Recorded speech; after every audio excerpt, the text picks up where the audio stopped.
오늘 우리에게 주시는 하나님의 말씀은 누가복음 5장 12절로 16절까지의 말씀입니다.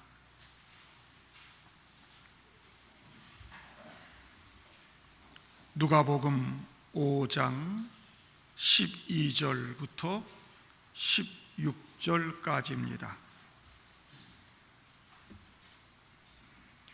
예수께서 한 동네에 계실 때 온 몸에 나병 들린 사람이 있어 예수를 보고 엎드려 구하여 이르되 주여 원하시면 나를 깨끗하게 하실 수 있나이다 하니 예수께서 손을 내밀어 그에게 대시며 이르시되 내가 원하노니 깨끗함을 받으라 하신대 나병이 곧 떠나니라. 예수께서 그를 경고하시되 아무에게도 이르지 말고 가서 제사장에게 내 몸을 보이고 또 내가 깨끗하게 됨으로 인하여 모세가 명한 대로 예물을 드려 그들에게 입증하라 하셨더니 예수의 소문이 더욱 퍼짐에 수많은 무리가 말씀도 듣고 자기 병도 고침을 받고자 하여 모여 오되 같이요. 예수는 물러가사 한적한 곳에서 기도하시니라. 아멘. 김형경이라는 분이 천개의 공감이라고 하는 책을 썼는데 그곳에서 가장 깊은 것은 피부다라고 하는 폴 발레리의 글을 인용하면서 이런 말을 했습니다. 이 피부에서 느끼는 감각이 존재의 깊은 곳에 닿아 정신의 일부를 형성합니다. 피부가 우리 몸의 겉을 싸고 있지만 이 피부를 통해 느끼는 모든 감각들이 우리의 마음이 되고 우리의 삶이 된다는 것입니다. 피부를 통해 뜨겁거나 차가운 느낌, 세게 누르거나 약하게 누르는 느낌, 단단하거나 부드럽거나 거칠거나 빠르거나 느린 느낌 등 다양한 것을 느끼게 되죠. 이로 인해서 고통이 주어지기도 하고 쾌감이 주어지기도 하고 복잡하고 미묘한 느낌까지 생기게 됩니다. 따뜻한 마음, 차가운 마음, 나를 사랑하는지 미워하는지도 알 수 있습니다. 이런 느낌들이 위로와 사랑을 만들기도 하고 분노와 미움을 만들기도 하고 용서와 평안을 만들기도 합니다. 누군가를 만지고 접촉한다고 하는 것은 강력한 힘이 있습니다. 어제 유치부 아이들 성경학교를 시작했는데요, 바닥에 그 비닐로 된 거 천을 쫙 깔아놓고요, 물감을 거기다 풀어놓고요, 물감을 가지고 서로 만지고 막 그리고 막 벽에다 바를까 봐 얼마나 초조했는지 몰라. 예? 그 하얀 벽에다가 바를까 봐 말이죠. 여러분, 어려서부터 뭔가 만지는 거, 감각을 느끼고 이러는 거 정말 중요해요.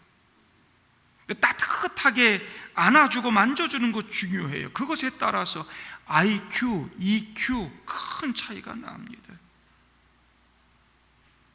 따뜻하게 안아주고 만져주고 이런 아이들이 정서적으로 건강하게 성장하죠.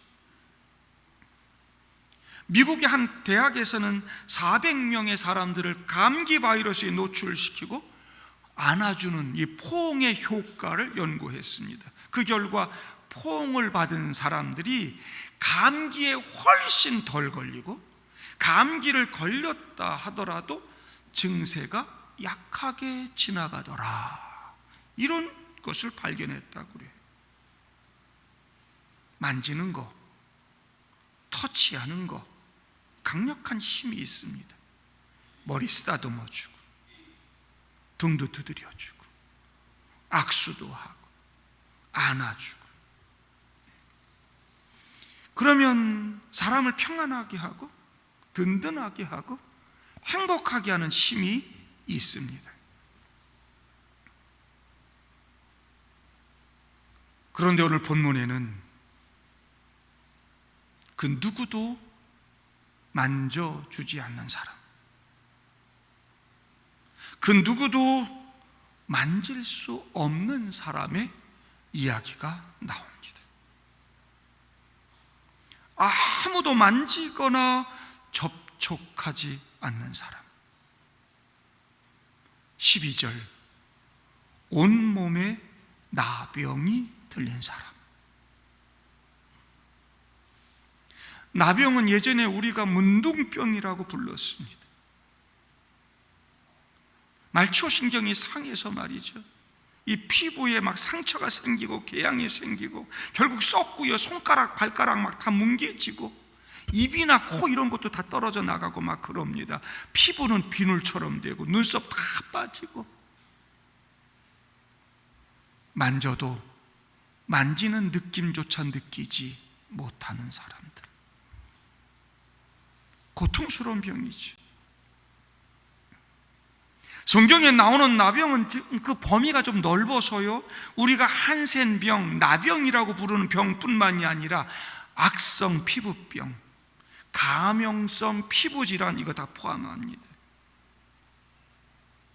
출애굽 때는 백성들이 함께 모여서 집단 생활을 했기 때문에 이 전염성이 강한 나병이 백성들에게 퍼져가지 않도록 하나님께서 특별한 법을 만드셨습니다. 그건 바로 문둥병 걸리면 진중에서, 그리고 마을과 동네에서 쫓겨나 사람들과 격리된 채 살아가야 한다는 것입니다.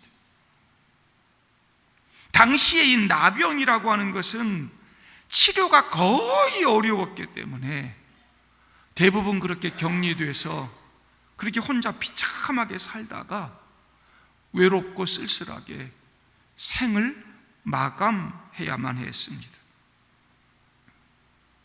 이 나병 환자들의 평생 소원은 병이 완전히 낫고 떳떳하게 예루살렘에 있는 대제사장에게 가서 병 나았다고는 선고받고 가정으로 돌아가고 하나님의 백성으로 회복되는 거였습니다. 이 나병은 전염성도 있고 율법적으로 부정한 사람 취급받았기 때문에 그 누구도 만질 수 없습니다.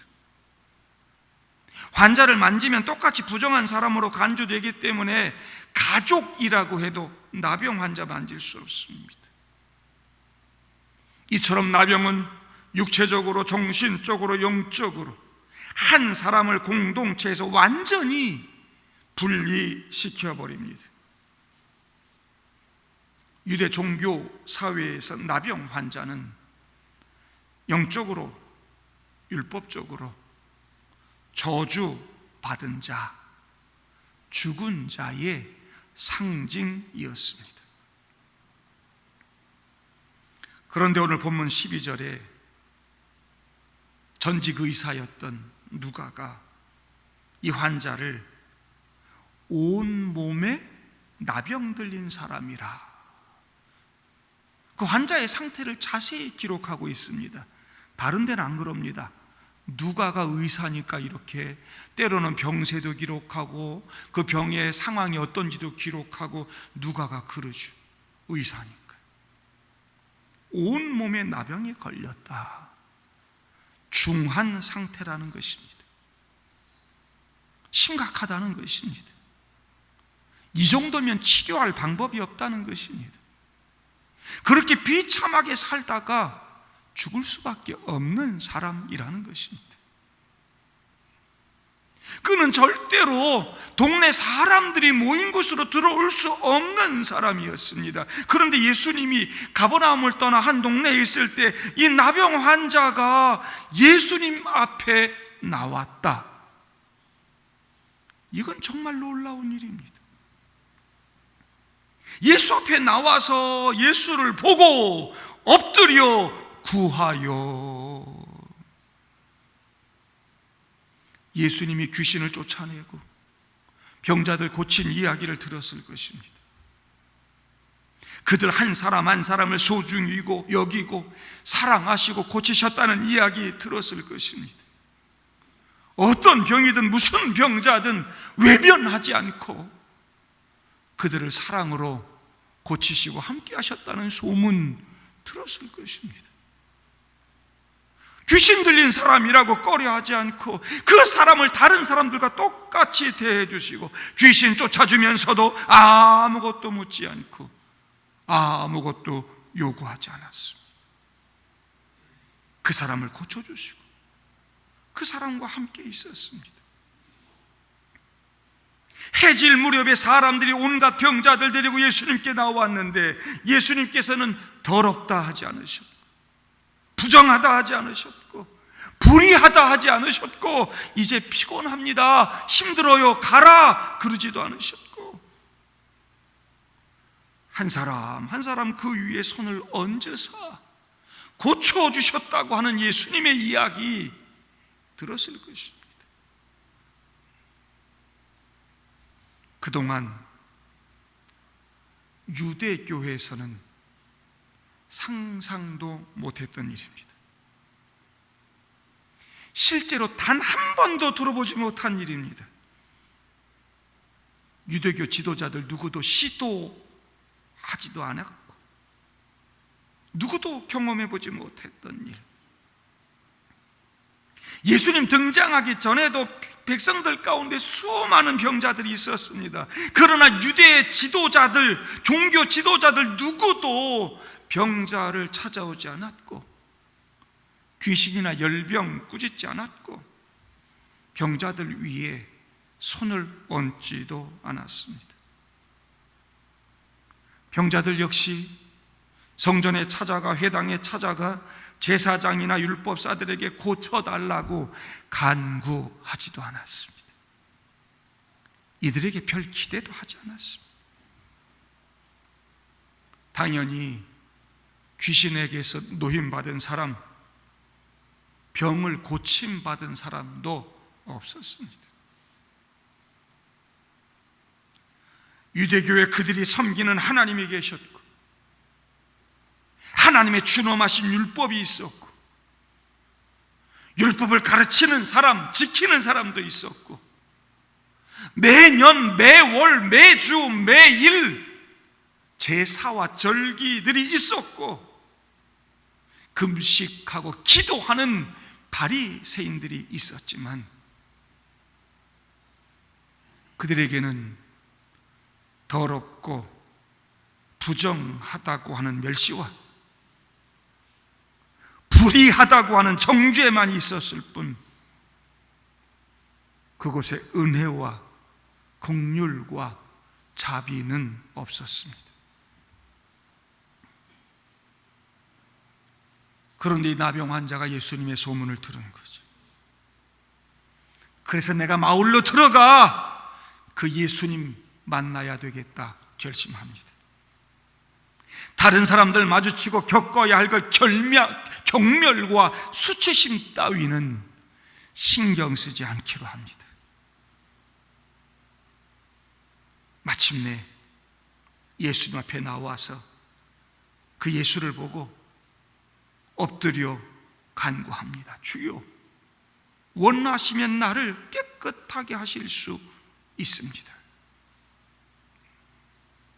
예수님에게 자신을 맡기고 은혜를 구하는 믿음과 겸손의 모습인 거지요. 그런 마음이 있으니까 예수님을 주여 부릅니다. 베드로도 처음에는 예수님 만날 때 선생님 그랬는데 이 나병 환자는 엎드려서 주여, 당신이 내 생명의 주인이십니다. 주여, 원하시면 나를 깨끗하게 하실 수 있나이다. 물론 이 말은 예수님이 나의 병을 고치실 수 있는 능력 있는 분이라고 하는 믿음의 고백일 것입니다. 다 그렇게 책에 쓰여 있습니다. 근데 저는 이런 느낌을 받았습니다. 이 말씀 읽으면서 주님, 나는 저주받은 사람인데요. 나는 죄인인데요. 사람들이 다 나를 싫어하는데요. 나 만지는 거 좋아하지도 않는데요. 나는 이렇게 함부로 사람들 앞에 나설 수도 없는 더러운 사람인데요. 사람들 다 나를 버리고 가족들조차도 다 나를 떠나고 나 아무것도 주님께 드릴 것도 없는데요. 그래도 저 같은 사람이 고침을 받을 수 있겠습니까? 주님, 그래도 나 같은 사람도 고침받을 수 있겠습니까? 이 사람은 이미 예수님의 능력을 믿고 있습니다.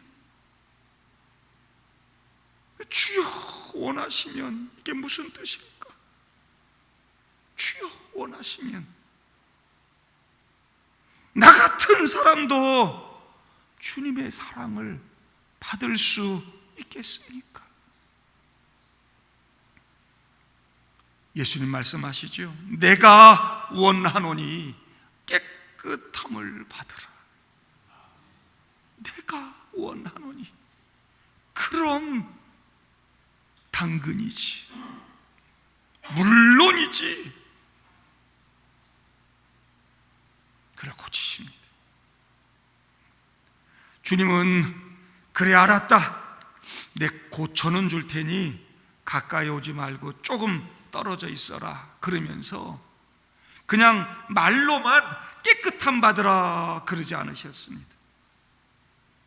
얼마든지 말씀으로만 낫게 하실 수 있고 그렇게 하셔도 되는 분이었습니다. 그런데 예수님 그를 만지셨습니다. 손을 내밀어 그에게 되시며. 여러분, 당시 사람들 상상을 초월하는 것입니다. 있을 수 없는 일입니다. 구약 율법에 의하면 부정한 사람 만지면 그 사람도 부정한 사람 취급받습니다. 죄인들, 세리들, 창기들 같은 사람들도 부정한 부류의 사람들이어서 이들과는 접촉을 피해야 됐고요, 가능한 말도 섞지 않았습니다. 그런데 감히 이들과 함께 기대어 함께 밥을 먹는다? 있을 수 없는 일입니다. 그런데 예수님은 하시잖아요. 특별히 나병 환자는 육체적으로 율법적으로 더 부정한 사람들이어서 이들에게 손댄다고 하는 것은 있을 수 없는 일입니다. 요즘도 그렇지 않을까요? 살이 막 문드러지고 진물이 막 나고 더러운 냄새가 나고 그런 사람이 내 옆에 왔다. 그를 만진다? 여러분, 이거 쉽지 않습니다. 예수님이 좀 동정심이 많으시고 비위가 좋아서 만진 것 아닙니다. 의도적으로 손을 댔습니다. 더럽다고 아무도 만지지 않는 사람, 율법이 정죄하는 사람, 그래서 사람들과 격리되어 소외된 삶을 살 수밖에 없던 사람, 예수님은 그를 만지셨습니다. 율법으로는 만지면 안 되지만, 사람들이 지켜보고 있지만, 저 사람들이 나를 욕하고 부정하다 할 것이지만, 나는 기꺼이 너를 깨끗하게 하기를 원한다. 예수님은 손을 내밀어 그를 만지셨습니다. 만질 때 온몸에 나병이 있던 환자는 예수님이 손 대시는 그 감각도 느낄 수 없는 상태였을 것입니다. 그러나 자신의 그 냄새 나고 피고름 잡힌 그 더러운 몸, 율법적으로 정죄받은 몸을 예수님 만지실 때 그는 마음으로 느꼈을 것입니다. 그동안 얼마나 힘들었니? 얼마나 아프고 괴로웠니? 얼마나 외롭고 속상했니? 더 이상 아파하지 마라. 이제 새로운 삶을 살아라. 내가 너를 위해 왔다. 내가 네 죄까지 다 짊어지고 십자가 위에서 죽을 것이다. 내가 원하노니 깨끗함을 받으라.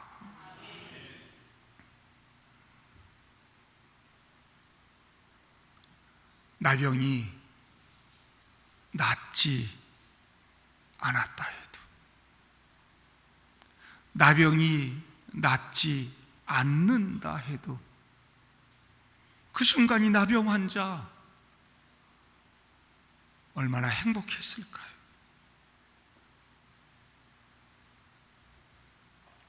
아무도 나를 만지는 사람이 없었는데, 더럽다고 피했는데, 격리되고 소외된 채 혼자 그렇게 살아왔는데, 자기를 사랑의 손길로 만지시는 그 예수님 보고 느끼면서 그동안의 모든 서러움과 외로움과 그 고통이 눈 녹듯 사라져가지 않았을까? 나 이대로 죽어도 좋겠다, 이런 생각도 하지 않았을까? 사랑과 자비의 예수님, 우리 국률의 하나님, 병들고 아프고 소외된 자들과 함께 하시는 예수님, 나 같은 죄인을 사랑하시는 우리 주님, 이 시간 그 주님께서 저와 여러분들도 그렇게 만져주시는 줄로 믿습니다. 많이 아프고 힘들고 어렵고 외로우십니까? 말 못할 고민 때문에 속상하고 괴로운 시간들을 보내고 계십니까? 숨겨놓은 문제들이 있습니까? 더럽고 복잡한 문제들에 휩싸여 있습니까? 나를 좀 먹고 썩게 만드는 죄로 인해 고통받고 있습니까? 이 나병 환자와 같이 예수님께 엎드려 간구하시기를 바랍니다.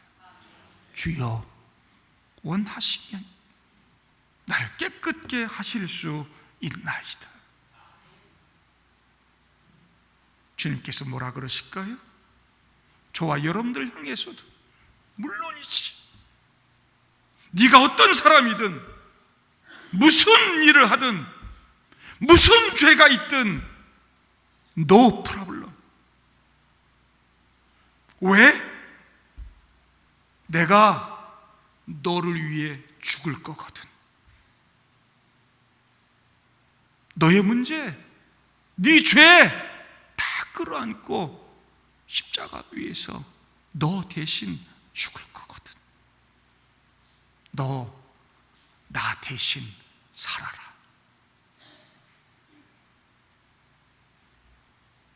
주님은 나 같은 사람을 그렇게 사랑하시고 내 모든 아픔을 감싸주시고 만지시는 줄로 믿습니다. 오직 주님만이 우리를 도우실 수 있습니다.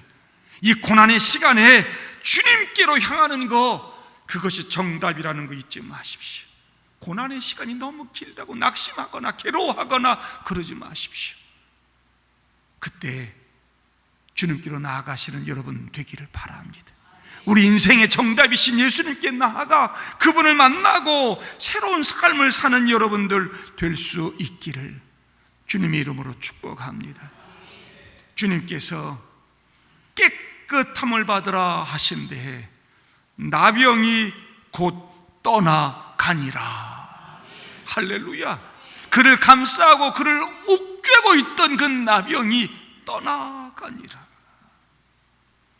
주님이 나에게 손을 대시면 우리에게도 이런 역사가 일어날 줄로 믿습니다. 나의 영혼과 육신을 좀먹는 나병 떠나게 될 줄로 믿습니다.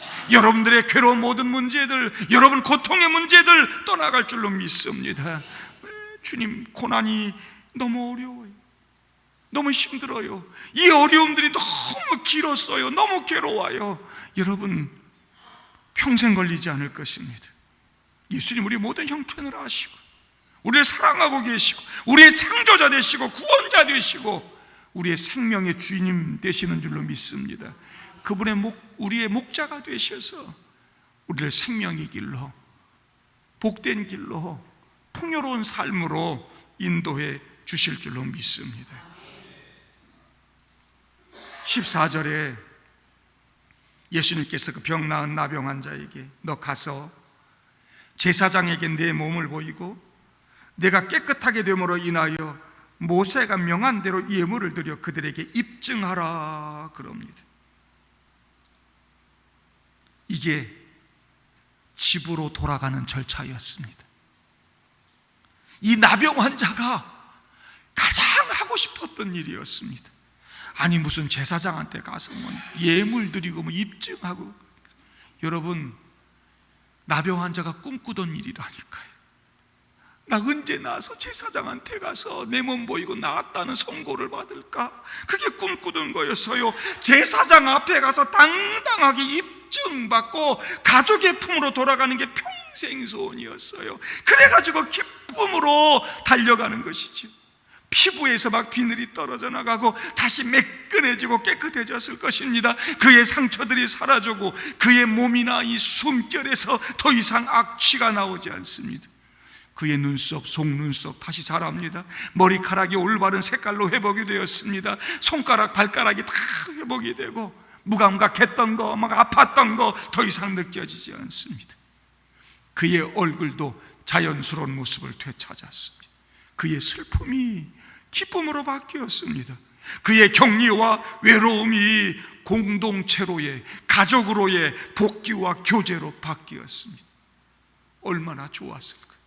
길을 가면서 나는 고침을 받았다, 나 깨끗하다, 나 온전하다, 막 고래고래 막 사람들 앞에 소리를 질렀을 것입니다. 그리고 하나님 앞에 예물을 드렸습니다. 예수님께서 왜 이 나병 환자에게 예물을 드리라 하셨을까? 이제 너의 생명과 너의 육체가 하나님의 것임을 잊지 말아라.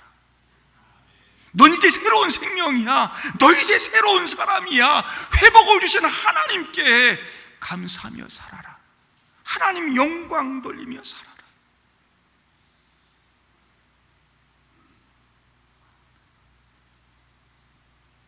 여러분 감사절에 감사헌금 왜 하십니까? 오늘 맥주감사주일인데 이만큼 벌게 해주셨으니 감사해요. 여러분 그런 마음 드십니까? 그렇게 예물을 드리십니까? 지금까지 인도해 주신 주님의 은혜, 나 같은 죄인도 사랑해 주신 그 주님의 사랑, 내가 주님의 것입니다. 내 인생이 주님의 것입니다. 그런 고백으로 예물 드려야 되는 것 아닙니까? 그런 감사가 우리 가운데 있어야 되는 것이지.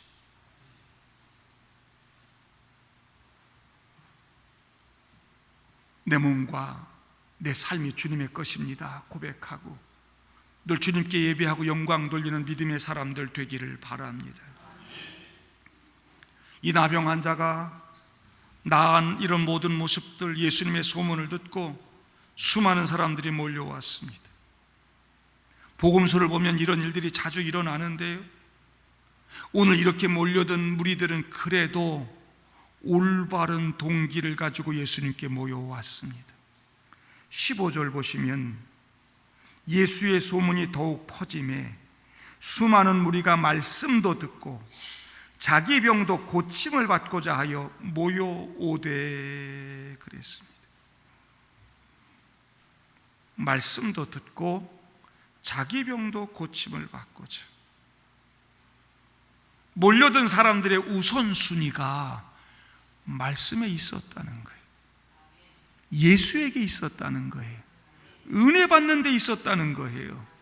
병 고침 받는 건 두 번째, 2차적이에요. 여러분, 어떤 목적으로 오늘 교회에 나오셨습니까? 어떤 목적으로 신앙생활을 합니까? 예수 믿으면 건강해지고 부자 되고 잘 된다니까 혹시 교회에 나오신 분 없습니까? 예수 믿으면 내 문제 다 해결되고 잘 되고 출세하고 자녀들 잘 된다고 하니까 나오신 분 여기 안 계십니까? 예수를 만나고 말씀을 만나는 것이 여러분의 목적이 되기를 원합니다. 예수 만나고 말씀 만나고 은혜 받고 그러면 자연스럽게 치유도 오고 회복도 오고 나의 문제들도 해결되고 그러는 것이죠. 여러분, 기독교는 세상의 그런 종교와 다릅니다.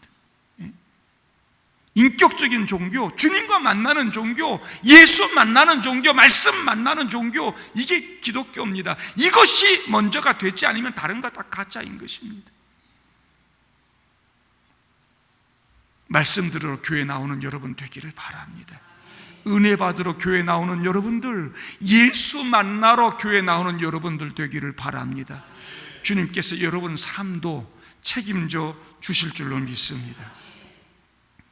사람들이 이렇게 막 모여들었어요. 이 정도 모여들면 그 사람들의 인기를 통해서 뭔가 좀 할 수 있지 않아요? 국회의원 되는데 좀 더 가까워졌어요. 대통령 되는데 좀 더 가까워진 거 아니에요? 예수님 소문이 막 퍼져나가고 사람들이 몰려들어요. 거기서 막 저 병도 좀 더 고치고 막 좋은 말하고 막 연설 쫙 하고 막 이러면 와, 왕이야, 왕. 다 할 수 있어요. 근데 예수님이요 16절 보니까 물러가셔서 한적한 곳에서 기도하셨다. 예수님 반응이 놀랍지 않습니까? 예수님은 백성들 인기에 영합해서 막 돌로 떡 만드시거나 성전에서 뛰어내리시는 막 퍼포먼스 막 이런 거 해가지고 사람들이 인기를 얻어가지고 뭘 하고자 하시는 그런 분 아닙니다. 이제 좀 늦었다고 늦게 온 사람들 차별하고 이제 끝났다고 나 몰라 그리고 칼퇴하시는 분도 아닙니다. 그분의 말씀과 치료 사역을 위해서는 근본적으로 더 중요한 것이 있었습니다. 그게 바로 하나님과의 깊은 영적인 교제였습니다. 하나님과의 관계, 이것이 그분의 사역을 만들었습니다. 그 힘든 고난의 길, 그 힘든 십자가의 길 예수님이 어떻게 가셨을까? 하나님과의 관계, 그분의 은혜, 그분의 능력을 받았기 때문이죠. 예수님은 주님과 그 하나님과의 그 만남을 통해서 끊임없이 사명을 깨달았을 것입니다. 자신의 길을 깨닫고 힘을 덧입고 그래서 끝내 십자가 위에까지 갈 수 있었던 거죠. 사람들의 요구에 이끌려 본질을 잃어버리는 교회 모습들을 봅니다. 교회가 구제도 해야지, 봉사도 해야지, 지역사회를 섬겨야 되지. 교회 건물 크게 짓고 사람들 몰려들고 인기나 추앙하고 막 명예와 권세 탐하면서 목회자는 그러고 다니고 성도들 그런 거 자랑하고 다니고 그런 일에 휩싸여 다니고 영적인 힘을 상실할 것입니다. 생명 살리는 그 본질, 하나님 나라 이루지 못할 것입니다. 아무것도 못하게 될 것입니다. 여러분, 교회가 세상에 너무 칭찬받는 교회 되면 안 됩니다. 여러분, 복음과 세상은 끊임없이 갈등할 수밖에 없다고 예수님 말씀했습니다. 우리가 복음의 길, 믿음의 길을 바르게 가면 이 사탄이 이끌어가는 세상과 끊임없이 충돌하고 갈등할 수밖에 없습니다. 그 근데 세상에 너무 인정받으려고, 너무 칭찬받으려고 세상 사람들이 좋아하는 일 휩싸여서 그것만 끌려다니면 예수 잃어버립니다. 본질 잃어버립니다. 그렇다고 욕먹으란 말은 아닙니다. 가성토리 같은 삶 살고 못된 짓 하고 막 도덕적으로 막 못된 짓 해서 세상 사람들 손가락질 받고 그러란 말 아니에요. 그런 교회가 되면 안 되죠. 과연 우리가 무엇을 추구해야 되는가? 기도 없는 구제, 기도 없는 봉사, 기도 없는 섬김, 기도 없는 설교, 아무 의미 없습니다. 하나님과의 관계가 깨어진 채 그 어떤 것도 의미 없습니다. 영적인 힘을 낼 수 없습니다. 기도를 통해서 하나님과 관계 회복할 수 있기를 바랍니다. 그것이 나로 하여금 직분을 감당하게 만들고 교회를 교회되게 하고 이 지역사회를 살리게 하고 죽은 영혼들을 살리는 그런 역사 만든다는 거 잊지 마시기를 바랍니다. 내가 지금 어디에 있어야 하는가? 사람들이 막 몰려들고 그러면 막 그냥 기분이 업돼가지고 말이지 거기 끌려다니고 이런 사람들 되지 말고 예수님처럼 기도의 자리로 가서 그분과의 관계를 회복하고 본질을 회복하고 하나님의 뜻을 이루어가는 그런 성도들, 그런 교회 될 수 있기를 바랍니다. 성도 여러분, 여기 다 멀쩡하게 앉아서 예배드리는 것 같아도, 목사도 멀쩡한 모습으로 이렇게 예배드리고 있는 것 같아도 속은 다 썩어 문드러지고 여러분들 다 고통 있고 문제가 있죠. 죄 안 짓는 사람 여기 어디 있습니까? 겉으로는 다 괜찮아 보이지만 속으로는 나병으로 가득 차서 서서히 썩어가고 있는 우리 모두의 모습 아닙니까? 내가 이렇게 더럽고 추한데, 내가 이렇게 망가진 삶을 살고 죄짓고 사는데 오늘 나와서 예배드리는 나를 예수님 싫어하지는 않으실까? 나한테 화를 좀 내지는 않으실까? 우리 주님은 죄인을 구원하러 이 땅에 오셨습니다. 저와 여러분 같은 환자들 살리려고 이 땅에 오셨습니다. 더러운 사람들 깨끗하게 해주기 위해서 이 땅에 오셨습니다. 병들고 귀신 들린 사람들, 그들 한 사람 한 사람을 만지시고 예수님 수많은 사람들 구원해내시고 살려내셨습니다. 저와 여러분들도 그렇게 구원받은 줄로 믿습니다. 우리 주님께서 저와 여러분들 그렇게 만져주실 줄로 믿습니다. 주님 앞에 나와서 여러분들도 예수님 보고 엎드려 구하실 수 있기를 바랍니다.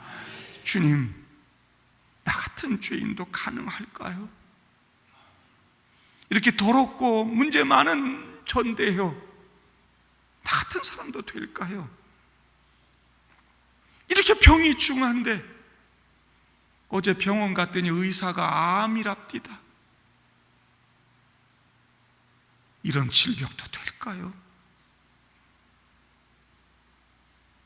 내가 숨겨둔 이 마음의 문제들 정말 복잡하고 문제들 심각하고 우리 가정이 겉으로 볼 땐 멀쩡하지만 속으로 곪고 있는데 될까요? 여지껏 하나님 믿는다고 교회 다니면서 직분 받고 뭐 그렇게 산다고 살았는데 뒤로는 정말 엉터리고 아무것도 아닌데 속으로는 세상 사람들만도 못하게 살았는데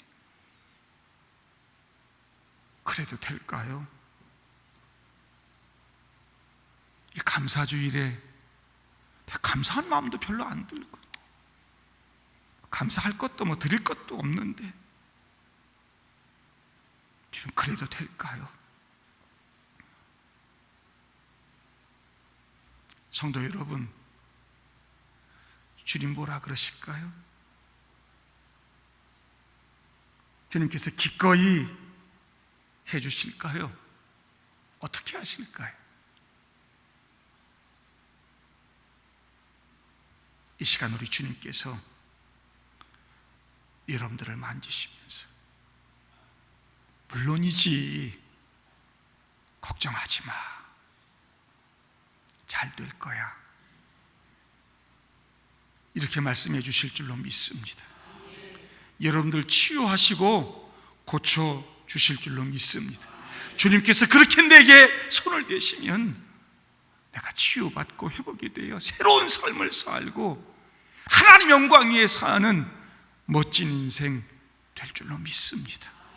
주님께 겸손히 무릎 꿇고 주님께 간구하면 주님께서 여러분 모두를 사랑으로 품으시고 살리시고 새로운 인생 살도록 복 주실 줄로 믿습니다.